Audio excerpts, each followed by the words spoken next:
I mean, my gut feeling on this is that we now have a vast overproduction of block space. There's just way more, chains and L2s and capability and speed and all the rest of that kind of stuff than we've actually got transactions to fill that space. And unsurprisingly, the cost of transactions is headed for zero in a lot of places. The one thing I wanted to kind of bookmark there was a story from, believe it or not, Farmville. So Farmville, at the time was, by far the biggest and the fastest scaling of the games that had ever been released on Facebook. It went viral and it stayed viral. And I had a conversation with one of their tech people one time who said, the reason that it worked is because we were using cloud compute. I can't remember whether they were on Amazon or whether they were on Google. I think they were on Amazon. And he was saying that, what usually happened with viral games is you finally got something to work. It went viral. It would, 10x or 50x or 100x the number of users.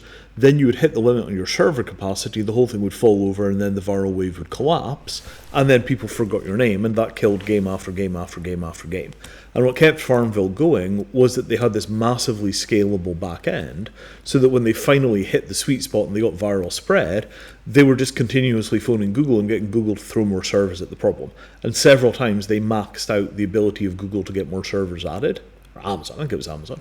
They maxed out the ability to get more servers added, but it only ever was maxed for a day or two.